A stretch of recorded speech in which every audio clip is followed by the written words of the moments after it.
the economy has performed worse than expected in the fourth quarter, contracting by 1.3%.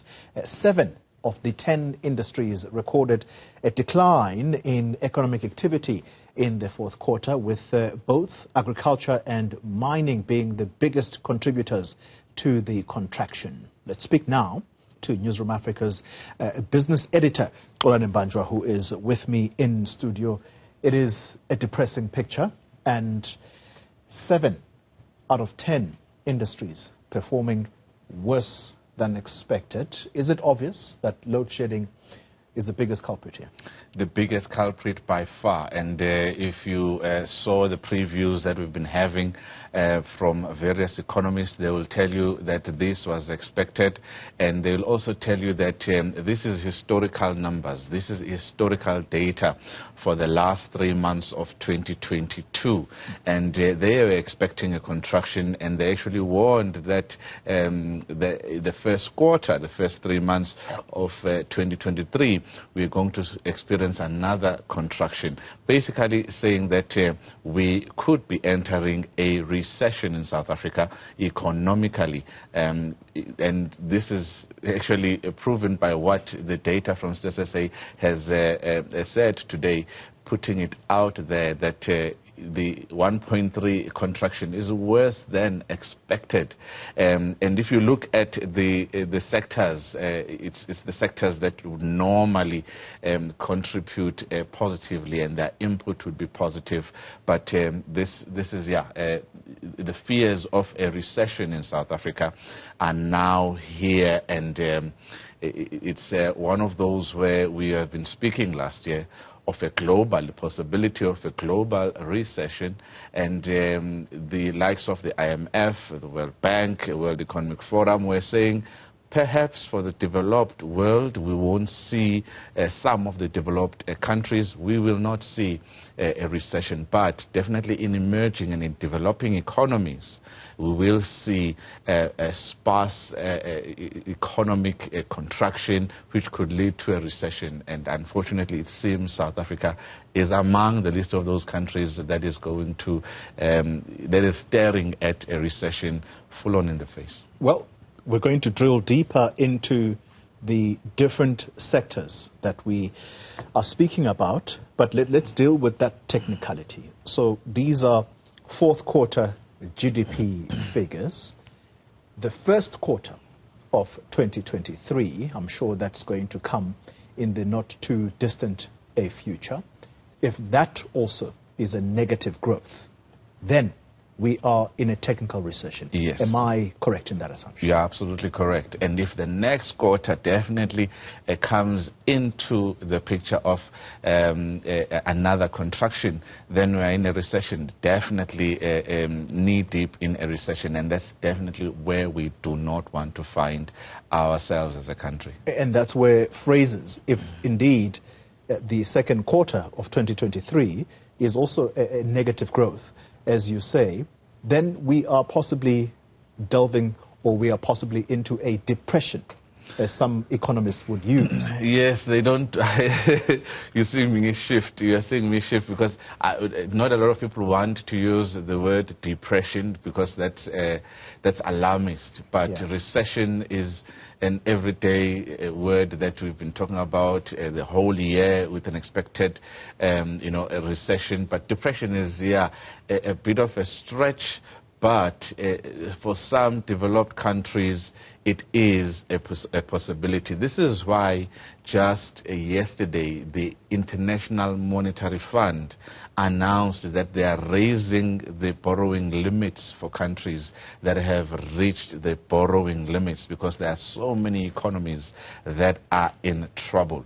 And we are in trouble as a country, and you will see the markets react, you will see the rand react negatively today. So even the IMF raising the borrowing limits tells you that they are saying something, that economies just like ours are going to be in a lot of trouble, and they might want to prop up their national purse and their finances by borrowing some more. So they've raised those limits temporarily to allow countries that are worse off to come and borrow money, because this is the recession is staring us in the face right now. Then let's go into these different sectors. So mining and agriculture is top of the list. How badly did they do? They did terribly bad. If you think about the third quarter of 2022, the previous quarter to the one that SSA is reporting about today, the economy grew by 1.6%. This is a contraction of 1.3%. And if you're taking into consideration those two sectors, mining and quarrying industry decreased by 3.2%, and they contributed minus 0.1 percentage points to GDP growth. So that is a serious contraction in what would otherwise be a busy quarter, which is the fourth quarter.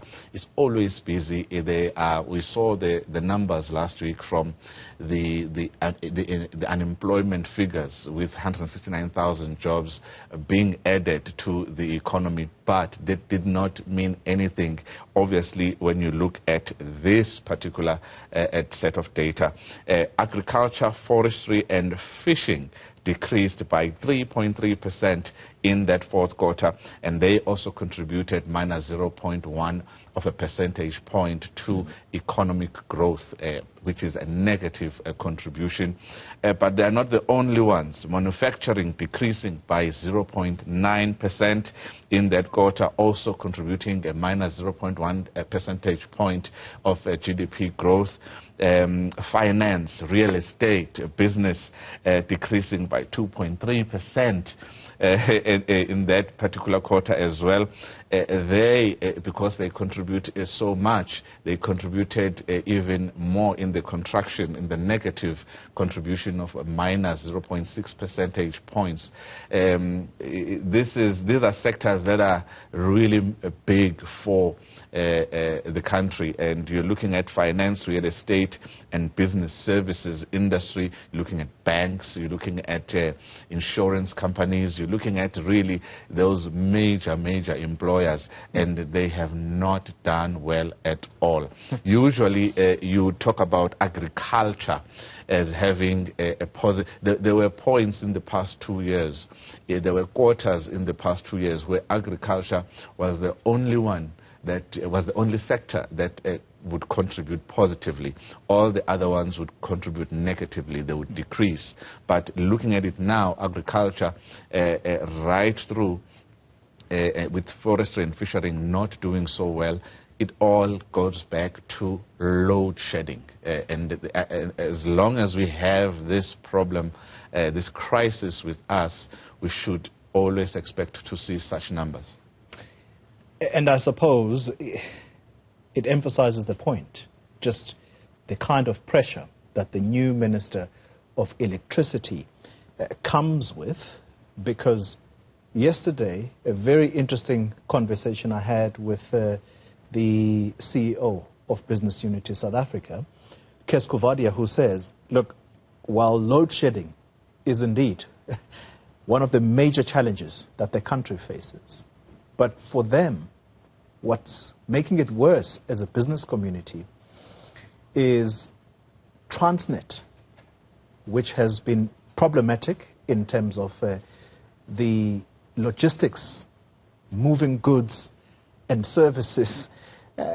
He is clear that for them, that is the biggest challenge when it comes to reigniting the performance of this economy. So I suppose that's where mining will probably factor in, and as I dare say, the agricultural sector, because also there are massive exports that go out. You're 100% correct, because we export a lot of citrus as a country, one of the biggest exporters of agricultural commodities to the rest of the world. And you just have to speak to, yesterday I spoke to Mike Schmidt, who is the CEO of African Rainbow Minerals. Now their earnings actually grew by 40%. They are making money. But he said to me, we could be making more had it not been for the logistical challenges that we have. Although he did not want to commit to what the Minerals Council, the body that represents the mining sector, although he did not want to commit to the calls by the Minerals Council for Portia Derby to go as CEO, because many people are against those calls, many people are for those calls, because the Minerals Council has been asked, why are you asking for Portia Derby as CEO of Transnet to actually go? Why didn't you ask for Andre de Ruyter to go? You see the double standards there clearly. He was also very clear that they are having to do things very differently because of the logistical challenges when it comes to Transnet. And you see this in the data that was released today in terms of exports. Our exports are actually down, and if I can just find net exports contributed negatively to growth in the expenditure in the fourth quarter. Exports of goods and services decreased by 4.8%.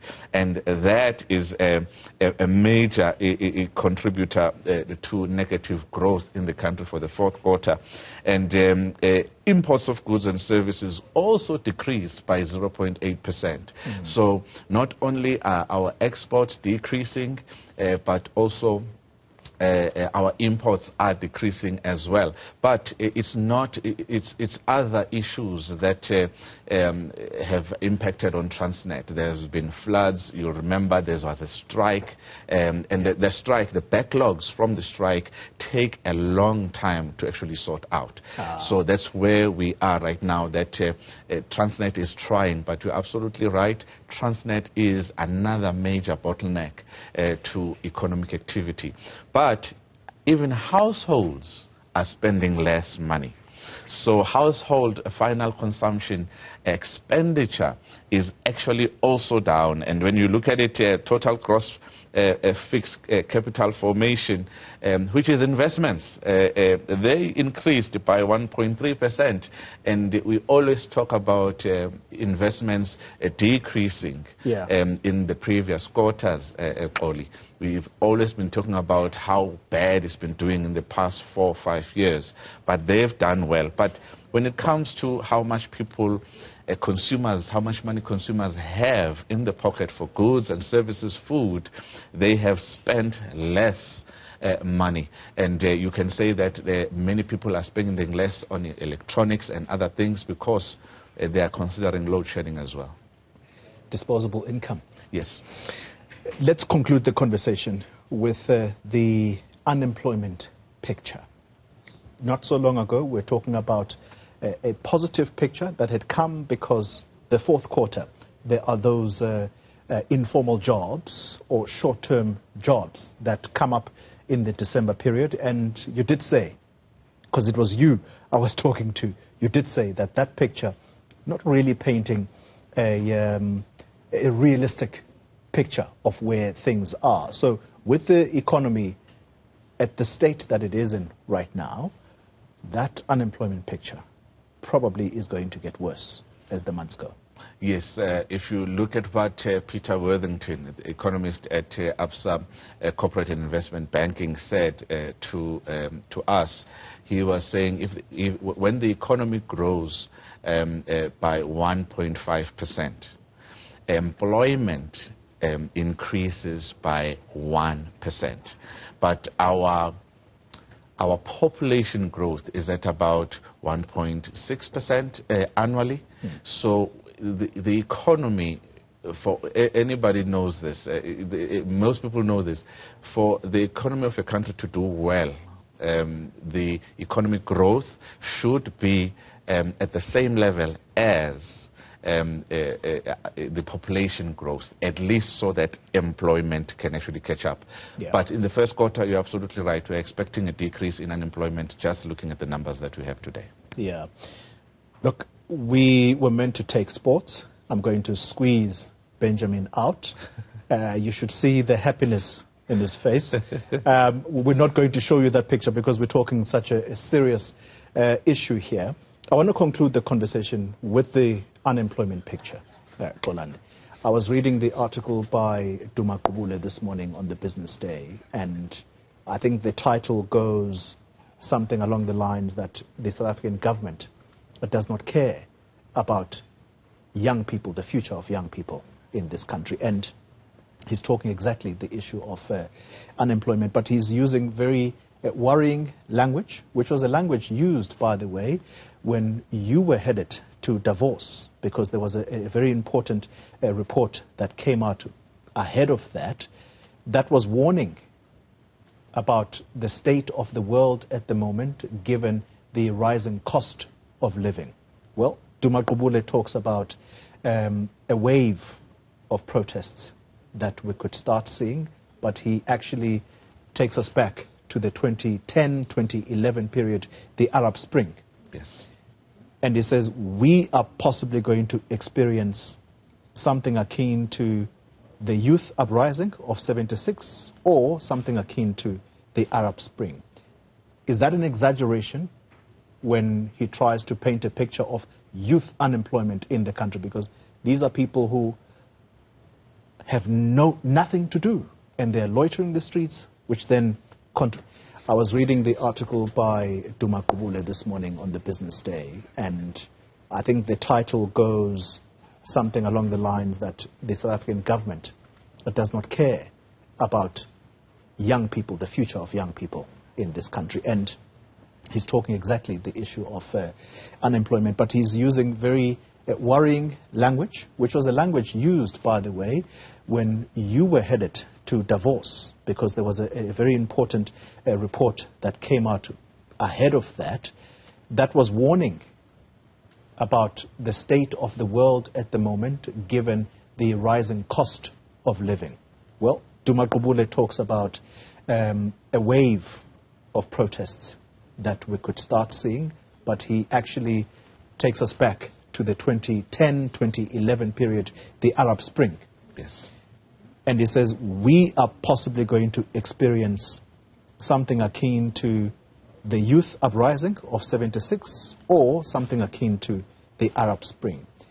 Is that an exaggeration when he tries to paint a picture of youth unemployment in the country? Because these are people who have nothing to do, and they're loitering the streets, which then contributes to the issue of drug abuse and then crime. He's on the money because we've covered this story before with Allianz, the global insurance firm that has a list. It has a list that it refurbishes every 3 months about the countries that are most susceptible to uprising, to those kind of riots. And South Africa is top 10. Because of the high cost of living, high unemployment, no prospects. Just looking at the number of people who are not in education, training, or any form of activity in this country is astounding, almost 50%. So he's on the money on that, and we have talked about that in this country, that we are on those lists where the world is saying, watch out, be careful, South Africa, you are most susceptible in the world to have those Arab Springs. Well, and Mbajwa, thank you very much for that sobering report. Well, that's the reality. And as we close the show this hour, it is a depressing picture indeed on the issue of where our economy is right now. The pressure couldn't be any more